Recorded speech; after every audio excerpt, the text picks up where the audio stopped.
Okay, good morning everybody and welcome to our first ELC Parent Coffee of the school year. Some of you may have come to our elementary school parent coffee as well last week, but what we really like to do is bring our ELC parents together at certain times across the school year, because we know for some of you it might be your first experience with the school, or it could be your child is your eldest child and you're learning about what it's like for children to come to school. My name is Jo McElroy and I am the ELC Deputy Principal. I'm one of the 5 Deputy Principals, but most of my time is spent with the Early Learning Centre. So this morning we have translation available if anybody would like translation and wants to grab the headsets at the back. Another housekeeping, if you need to go to the bathroom, there is a bathroom over there, okay? So our goal this morning is to just for you to get to know each other, but also for you to learn a little bit more about us, okay? So I'm going to get started with our community norms. If you come to events at Singapore American School, this slide is often the first slide that you will see, and it's just setting the intention for this morning. So just take a moment to have a look at what our community norms are. I think one of the things to ground us today is one of the reasons why we're here today is to tell you more about the student experience, what you can expect from the ELC. Okay. So there we go, that's what we're going to do today. You're going to meet some of us. We'll tell you a bit about our approaches to learning in the classroom and outside of the classroom. We've got some information, some things to share about setting your child up for success, and hopefully we'll have some time at the end for Q&A. If not, we'll get you to write down your questions and we'll have those answered for you. Some of you actually put some questions in the RSVP, which was super helpful too. Thank you. Okay, so this is the elementary school admin team. We are a team of 6 with Mr. Hoss as the principal and then 5 deputies who are all divided across the elementary school to support all of the grade levels and the departments. And when I say departments, I'm talking about music, art, PE, world language, and you know, this is a way that we try and make a big school feel small, having 5 deputies and 1 principal. Okay, so let me introduce you to, well, I'm going to get them to introduce themselves, tell you a little bit about the ELC support team, okay? So I'm going to hand it over to, who would like to start? Hi everyone, my name's Katie Goggins. I'm the early interventionist here in the ELC. This is my 12th year here. I started teaching in kindergarten, then I moved down to the ELC teaching both preschool and pre-K before coming out of the classroom, and now the early interventionist. I'm a mum, I've got a first grader and a pre-K daughter as well, and I work with many different classes all in the ELC. So thank you. Hi, my name's Robin Rogers, and I've been working in the Early Learning Centre alongside Jo for 10 years now. I cannot believe that. I also have a couple of my own kids at the school, so my son Finn just started kindergarten, and my daughter Rowan's in grade 3.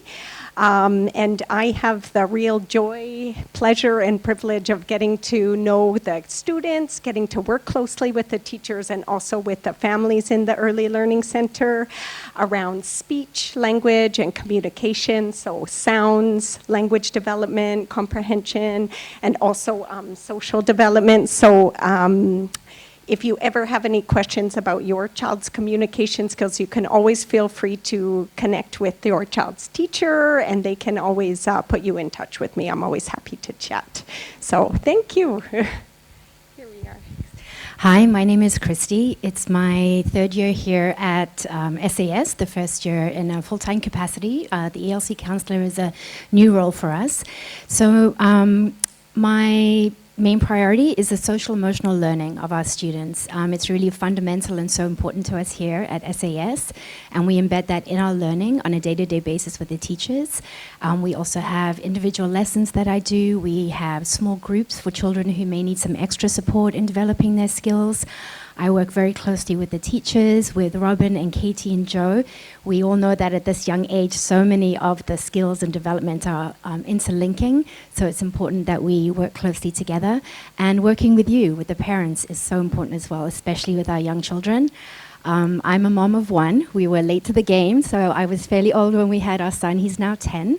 And so that's been an incredible learning experience for me as well. And I hope some of that will help inform how I can support you. Thank you. Thank you to this lovely team of people that we have to support all of our children. The other person who I wanted to highlight for you is Miss Shan, who is our ELC receptionist. If you call through to the ELC reception, she is extremely knowledgeable, extremely helpful.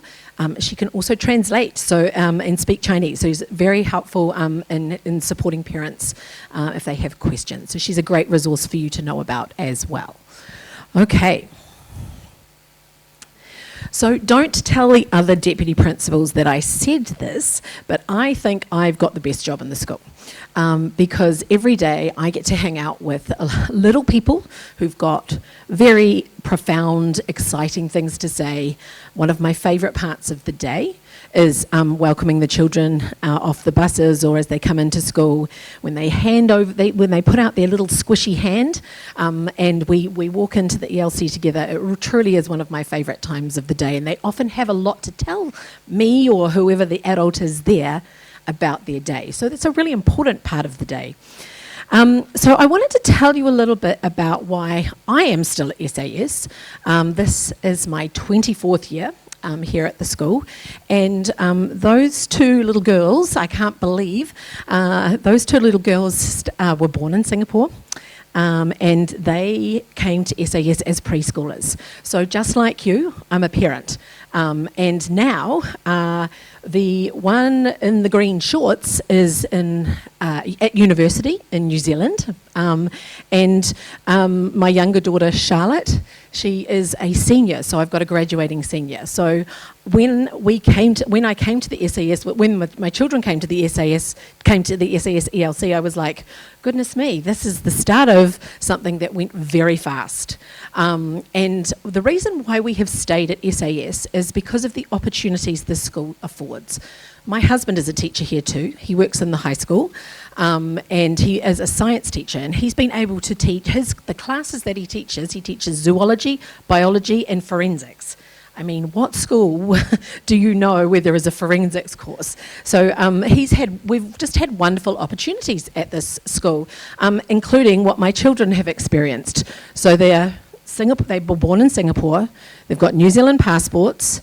They both speak. Their Chinese is quite good, and my younger daughter has been interested in playing the harp, and she plays the harp at school. I mean, I don't know that we would have been able to offer her that opportunity if we'd stayed in New Zealand. And then my older daughter, this is a picture of her. She doesn't Irish dance anymore, but she was an Irish dancer from the age of 4, right through to high school, right to the end of high school. So when you join SAS, you're not just joining a school, you are joining a community, a family, and an amazing place for opportunities for your children. So just wanted to share why my husband and I have been here for such a long time. Okay?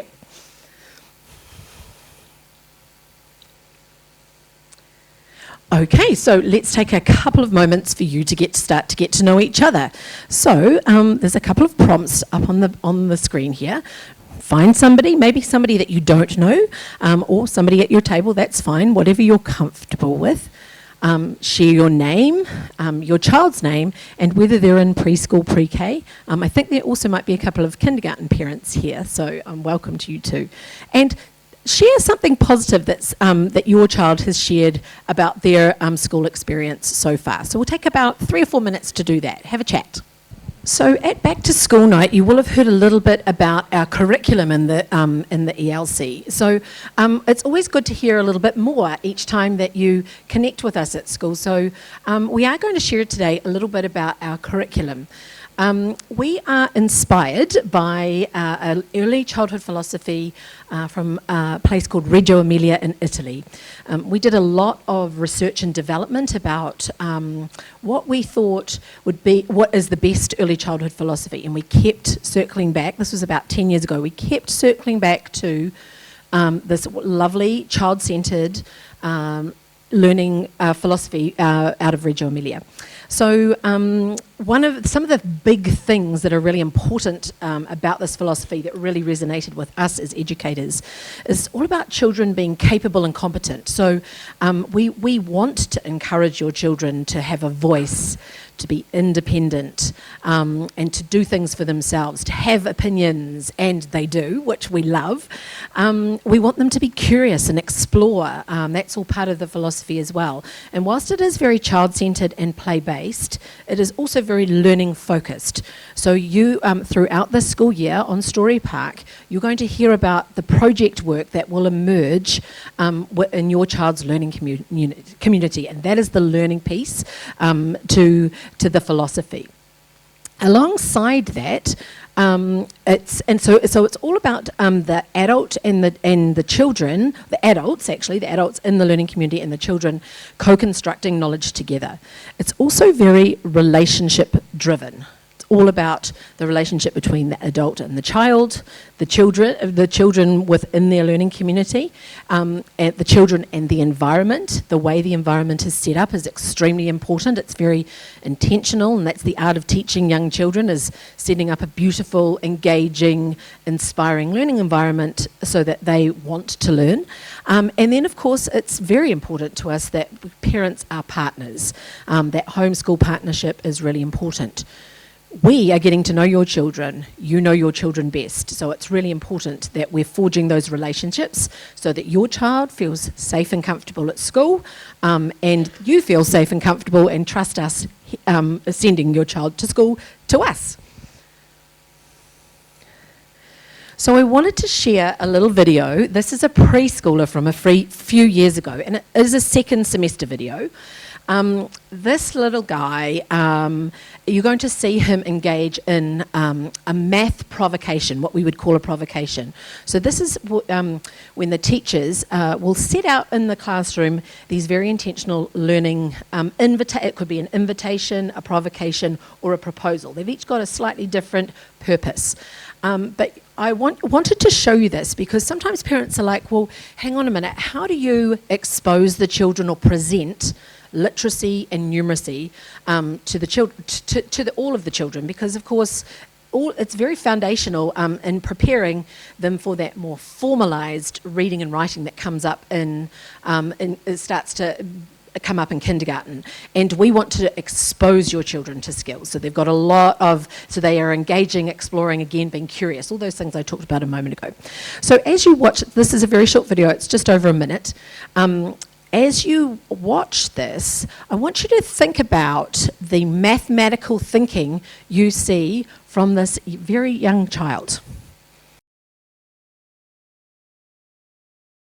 No, 1, 2, 3, 4, 5, 6, 7.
Would anybody like to be very brave and mention something that they noticed from a mathematical perspective?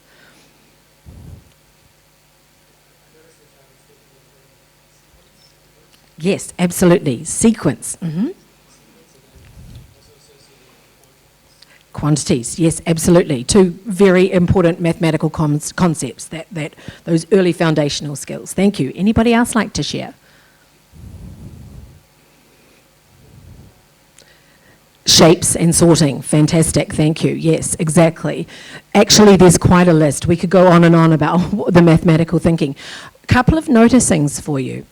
You will notice that the adult did not intervene. The child was working independently. Fantastic. But also the adult just watched and listened. That's a very big part of our philosophy as well, is documenting, observing and documenting what the children do. Now, don't get me wrong. I mean, obviously that's one child and there are many other children. You could hear the other children in the learning environment. But this was a moment in time for this child where the teacher was able to really dig in, observe, and that will then allow the educator to decide what the next moves they're going to make in terms of what they might present to the child. Before this happened, there was a lot of planning and thought that goes into how the materials, the little counting things, what was set out on the table, how that is proposed to the child, okay? And then you would, so then from there, what the teacher would do is share that learning with the rest of the children, which the teacher did, and it inspired other children. We'd had a video of the next day, other children would have come to engage with this learning proposal because they had, because the learning had been shared back to the children. And then again, as I mentioned, the teacher makes the teaching moves to decide what to do next, because for a preschooler, those skills are actually pretty advanced. The other thing you'll notice is there was no worksheet there. It wasn't about scribing or rote learning. It was very much about the child being curious, exploring, and in the moment of a really rich mathematical experience. Okay.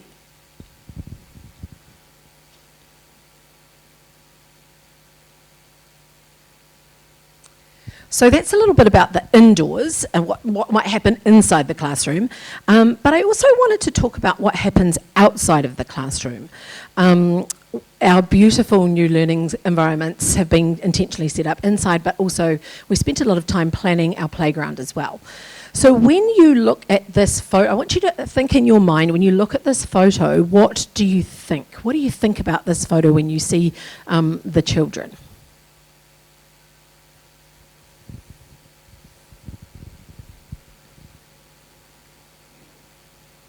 So from our philosophical standpoint, let me tell you what I would say the teachers think, or what I think.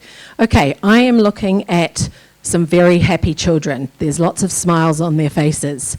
It's very collaborative. There's a number of children on the swing. They are taking some risks. They're doing some estimation here. How many people can we fit on the swing? Now, on the flip side of that, there might be, it might actually be an anxiety-driven photo for some who would think, goodness me, that looks dangerous. There's so many children on the swing. Where is the adult? And look at the children at the side who potentially could get hurt on the swing while the swing is swinging. Please know that there is a lot of supervision out on our playground. But one of the things we did want to talk about today is something that we do feel is important for young children, and that is about what this term we call risky play. So it's always a supervised opportunity to test limits. So on our playground, there are always adults on the playground, a number of adults. We would never leave the children out on the playground by themselves.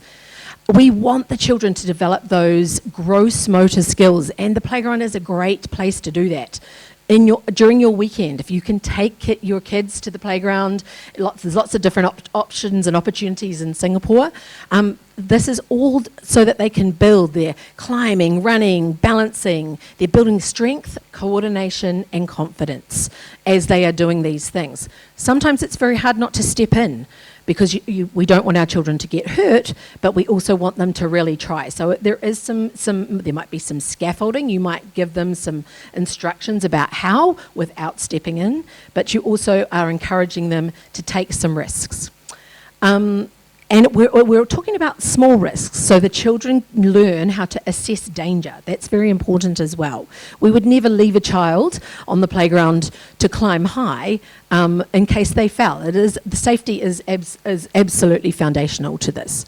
And like I mentioned, the teachers and the instructional assistants are out there carefully supervising the playground.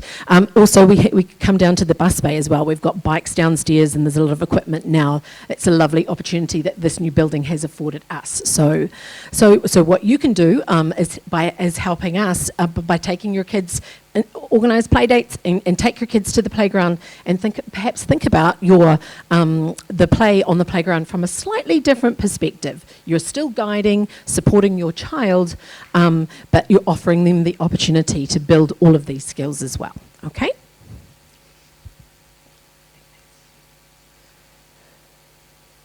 So we're going to shift our focus a little bit now from the academics and what happens at school to Miss Christie is going to share some ideas around setting your child up for success here at school. Thank you.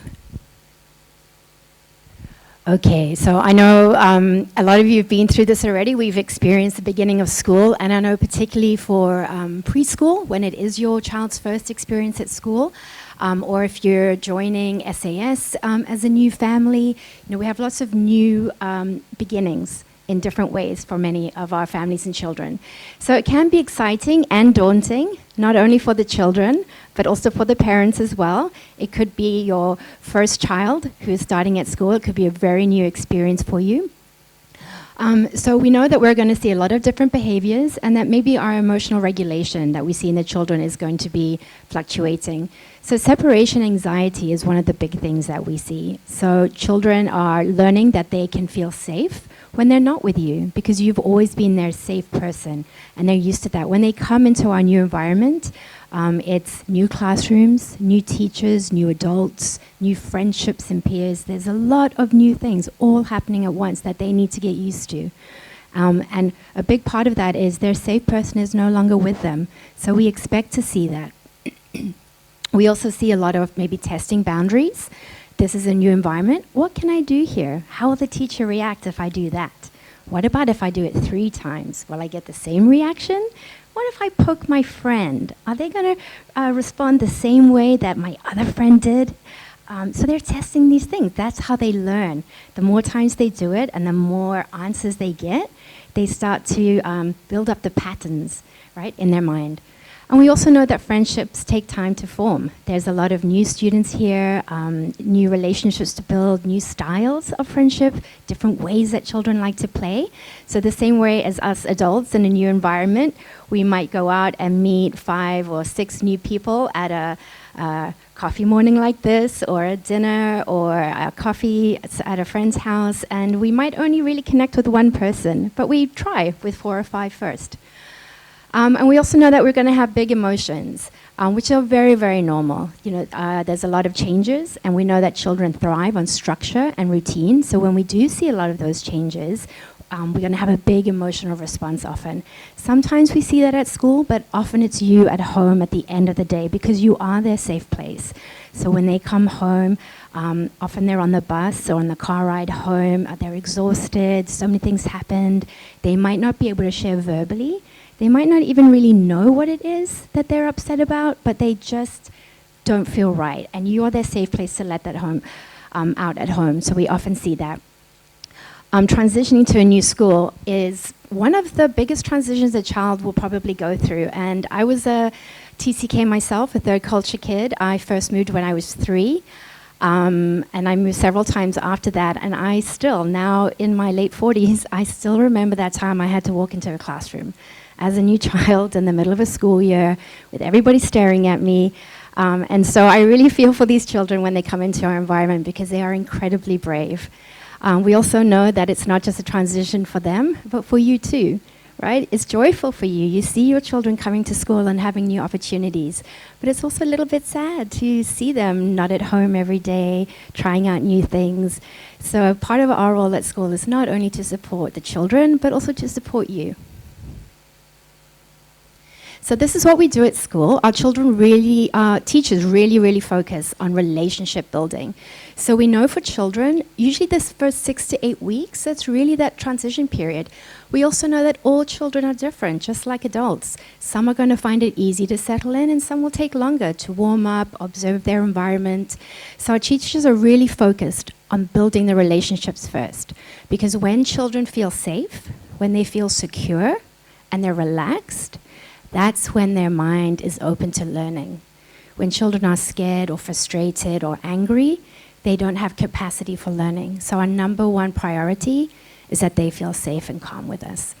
So one of the things we do that's really important is having consistent routines, because when they know what to expect next, they can feel relaxed, right? And we use visuals and schedules. So you'll see in many of our classrooms, we'll have these pictures showing the children what is happening first, written and with an image, because we know at this age, many children might be pre-verbal, their vocabulary might not be as developed, English might not be their language of choice. So we want to make sure that all children have access to the routine.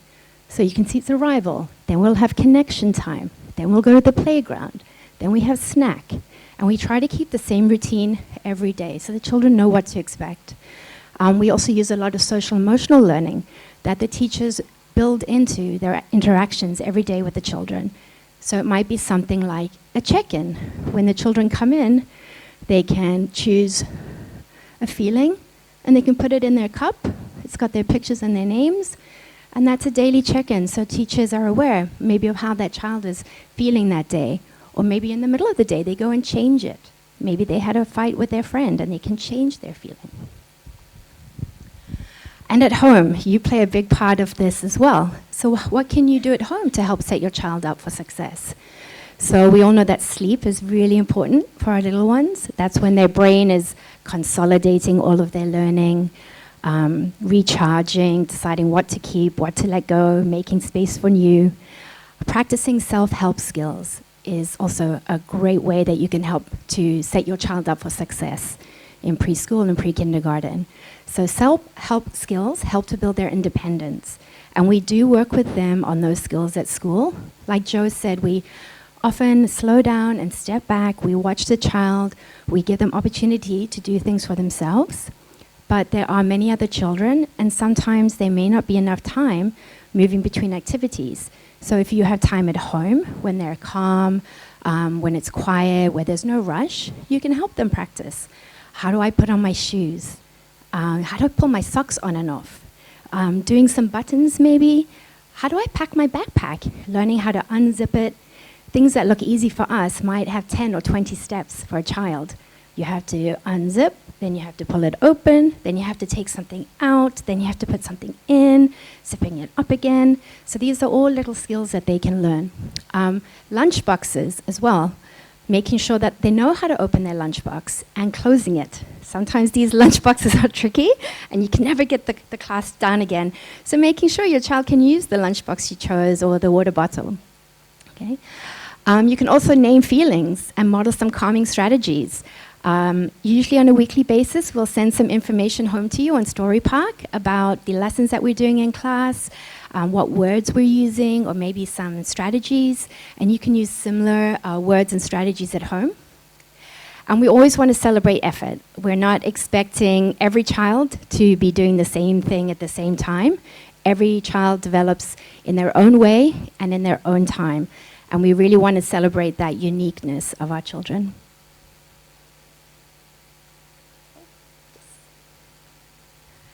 And I wanted to share this quote with you because it really is fundamental to what Joe was sharing and to what we feel here at SAS. That children's learning unfolds in the encounter between school, family, and community. Okay. No man is an island. No child grows up alone. Like Joe has said, you know your child best. But we spend a considerable amount of time with them here at school. And it's really important to us that we all work together to support the child. We all come from different cultures, backgrounds, experiences. We might have different expectations about what school will look like, what my child will look like at school, what will happen, what the day will be like. And the most important thing is that we feel that we can share with each other, that we have trust, and that we are working together as a team around the child. So how do we keep this connectedness between all of us? So with your teachers and classes, we have Story Park, and the teachers have learning updates that they will share with you about your child and also about the community and other children in the class. You can also email with teachers if you have specific questions. And we have room parents who can help to bring you together in the community with reminders or events that might be happening. You also know that our priority at school for teachers is to be with the children. So we ask that you kindly understand that sometimes they can't reply straight away. If it's an emergency, if it's a change in pickup, if you're not going to be in school, if there's something you really need to let us know, we have other people who could help support, like Ms. Shan, our administrative secretary. We have myself, the counselor. We have Katie and Robin in our learning support team. The nurse is also a member of our community you might hear from time to time. And within the larger SAS community, we have our PTA events. Right? Those are great opportunities for connection, celebration, talking to other parents who have been with us at SAS. And e-news is probably one of the most important things. All the updates for the entire school, including the ELC, will always be in the e-news. So if there's something you need to know, please check our e-news.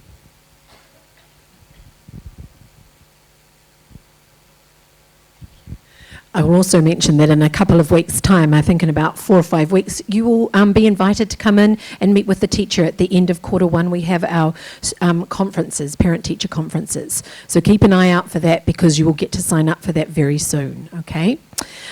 Before I move on, I just wanted to introduce Mr. Hostu. He's popped in at the back there. Good morning, everyone. It's nice to see everybody, and thank you for sending your children to Singapore American School. We know there are many choices of schools that you can send your kids to, and we want to continue to demonstrate to you that we're doing our best work here to provide the best education and experience for your kids. It's really exciting. One of the things I just want to say I noticed already is every morning I'm out, usually in front of the buses and watching and seeing that kids are getting in safely to the school. And one of the things I really noticed already, Joe and I commented about this today, is the confidence that your young children at 3 and 4 are already demonstrating, getting themselves through this line of people that are out there. We sometimes think that they can't do that on their own, and it's interesting to see how confident they become already for some of these kids. And while we're out there watching for them and making sure that they get down to the ELC and that they're dropped off there safely, some of them are not wanting our help already. They're like, no, I can do stuff on my own. So it's interesting about how fast they build that confidence in themselves and how fast they build those skills. And that's really observable already in those first few weeks of school. But again, this is a partnership. This is work that we do together as a team. And that's why Joe and Christy are here today offering this workshop, a parent information session. And we just want to know that we want to continue that with you. So please reach out if there is anything that you don't think is looking right or you have suggestions for us, because we know we can always improve upon the programs that we have. And we've got a long history of offering this, and we know you're sending your kids a long way to come to our school. And so we want to make sure we're doing that in the best kind of way. So thank you again for engaging with us, and really appreciate having you here. Thanks, Chuck. Just before we move on, there was one other person that I wanted to go back to as our school nurse. I think we've got four school nurses on duty throughout the school day, every day. Things will happen on the playground. Remember that slide back to that lovely picture of the children on the playground? Children might get hurt. Actually, not just on the playground. Accidents happen. Accidents between children, children just on their own. They may fall over while they're playing on play equipment. I just wanted to let you know that, of course, we always would err on the side of caution, and we check in with our school nurse. You may get a phone call from the nurse just to let you know, or you may also receive a little orange piece of paper in your child's backpack to tell you that your child has been to the nurse. So that's how we usually communicate. Depending on the incident or situation, sometimes the classroom teacher will email and follow up as well, just to let you know, to share what the procedure was. So there are lots of different ways you might hear from the nurse, okay? Okay, so I thought it might be really great for you to hear the parent voice. So I'm just going to come around here and welcome a seasoned ELC parent, Christine. And I've got a couple of questions that I'm going to ask her. Her son Christopher has already gone through the ELC. He's in grade 1. They grow really fast, I can't keep track. And then her daughter Taylor has just joined us this year. So I've got a couple of questions that I'm going to ask Christine. Should we come to the front? Okay.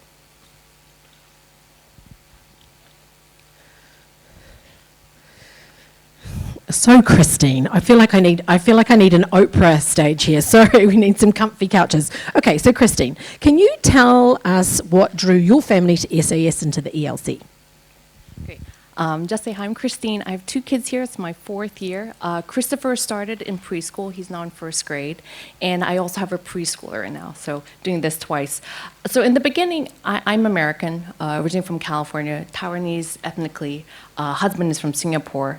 So this was a kind of the perfect culmination. You're a Singapore-American school that has wonderful resources. And I think for me is the staffing here, the educators, the teachers, counselors, these are all things that aren't typical of schools in the local school or the international schools. So I think the team of educators was really important to us. The teachers also have coaches. This is something that's quite unusual, I would say. So, and to have, like, Joe's been here for 20 plus years, Mr. Haas has been here for 30 plus. I mean, these are all people that have been here, teachers, and have students here. And I think these were very important things to me and my family. Great, thank you. Thank you for mentioning coaching, because that is a really important part of what we do. We have what are called instructional coaches, and they work alongside the teachers. So we're always thinking about growth in teaching practice. So that's what, if you hear the term PLC coach, that's what a PLC coach does in our setting. So Christine, was there anything that was surprising, difficult, or unexpected as you joined us? So my 2 kids are very different. So when Christopher was first here, it was the first time in I would say, a big school for us. The transition was a bit tougher, lots of tears in the morning. It was a longer commute. We had to wake up earlier. As a first-time parent, the school has a lot of information. I didn't quite know how to order food. Where is the counseling office? Where am I going? For him, it was a longer transition. And I think that was appropriate for him and appropriate for us as a family. Taylor, she's also a different personality. She is the one that you will see in the morning, as Mr. Haas and Joe was saying. She'll come out of the car, Mommy, I don't need you. Hi, everyone, good morning. I'm walking up to school now. She knows all the teachers. She knows what's going on. And that is her. And she's great. And the first day of school, because her brother came up these big stairs, Mommy, why can't I do that on my own to go to the ELC? I know where Miss Elizabeth's school is. I know where my classroom is. I don't need that. That's her on the first day of school. So which was great because she really enjoys school. But the thing that I would say that I was surprised about is when she comes home, she is so exhausted. She didn't used to nap. Once she started school, she's continued to nap now because she's really drained, and if she doesn't, she's very exhausted at the end of the day. You know, so that's her, because at school she's learning a lot, she's developing new connections, and she loves it. But there is only so much that she can handle. So when she's at home in her safe place, as Miss Chrissy said, she tends to be like, blah, I'm done for the day. I don't want to do anything else. And that was surprising for me because it was a change of expectations for us as well, because we used to have all these activities and we want to go to the playground. And I'm like, no, we're going to just stay at home today. And then tomorrow we'll be refreshed. So that was something that was surprising for us.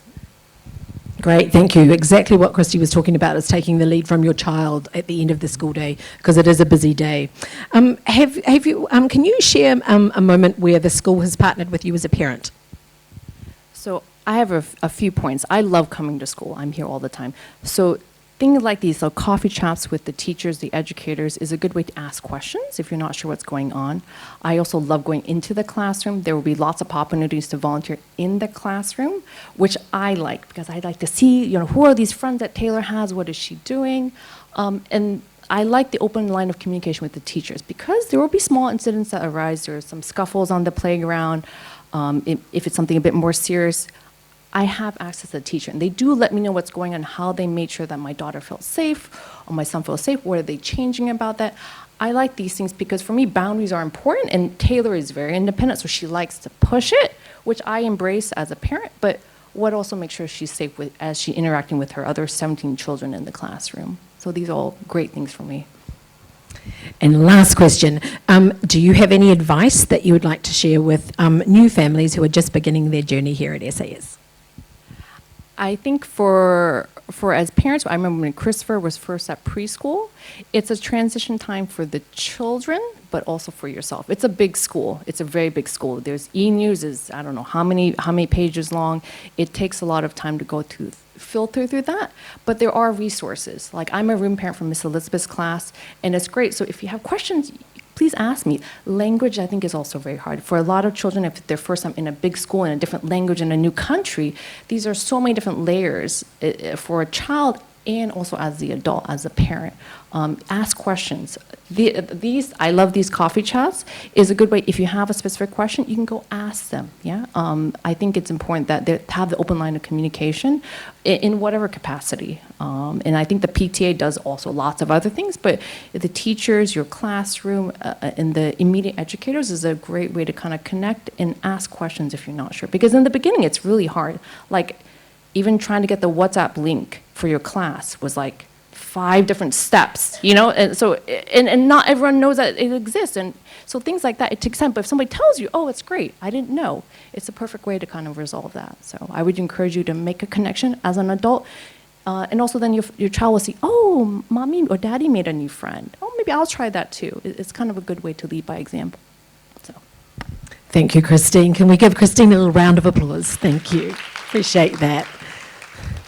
Actually, I was just giggling to myself as Christine was talking about the e-news. Obviously, I've got a high schooler, and there are lots. As a parent, when I'm at school, I'm in school mode, and when I'm as a parent, I fail abysmally about being a parent. I miss things through e-news all the time because often I'll only read the elementary section and don't go down further into the high school section. Okay, right. We are going to have a little opportunity. We've got a few moments left, but there were a couple of questions that came up on the RSVP that I wanted to address because they're very easy to address right here, right now. There was a question about shade on the playground. Thank you for asking about that. That is a great question. As we designed and have developed this building, a lot of work was, even though we moved into the building in March, there was a lot of work done over the summer as well. And the shade on the playground, what is being referred to is there's a playground directly above us, it's around grade 1, and then the ELC playground. We are working on a shade solution. It's turned out to be a little bit more trickier than we thought. What we thought we were going to be able to do and what we are going to be able to do is, so it is going to be a bit of a bigger job, and obviously if it's a big job, we don't want to disrupt the learning for the children and close the playground. So yes, shade is coming. We're working on that, so you should expect, it is likely that it probably won't, the permanent structure won't go up until sometime later in this school year. So I just wanted to give you the heads up on that. There was a question about developing children's English skills. Another great question. Obviously, our environment is a language-rich environment. There's a lot of oral language that goes on throughout the school day. So the children are well supported by language models in our environment because English is the language that we are, the children are exposed to throughout the day. And again, that's the art of teaching, is exposing children, not just children who are learning English, but many of our children that are English speaking are developing their English language skills. So the teachers are very aware of that. We do a lot of work with Robin, the speech and language pathologist. She shares lots of great strategies that might be used in the general classroom environment to really develop a child's English language skills. If your child's first language is not English, you should expect that it is going to take some time for them to acquire that language. It's very, very usual for a child to come to school and find other children that speak in their language because, again, they want to feel safe. The language skills will come, don't worry. We see it. It can just take a little bit of time. And finally, somebody asked about Library Day. So coming over to this building, our library system for ELC has changed a little bit. Each class, I believe, is going to the library every 2 weeks. So not as regularly as we had hoped or were able to access in the old ELC because we had our own little collection.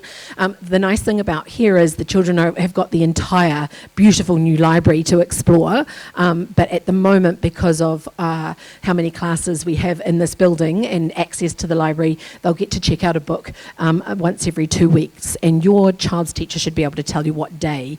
Don't worry if you forget to send the library bag. Sometimes the children get a little bit stressed about that, but we know it turns up, so don't worry about that. Yes.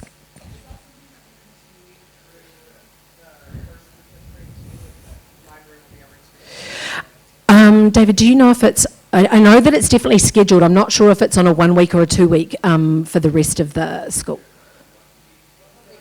For the older kids, yeah. Is there a potential or a possibility that maybe the ELC could then, on the week that they don't go to the library, maybe to the park or something, similar to what they experienced last year, just to fill in, because 2 weeks for a book. Exactly. Yeah. No. Exactly. Yes. We're exploring different options there. So thank you for bringing that up. Yeah. Okay. Okay. Is there anybody else who's got a question that they'd like to answer? Liked answered.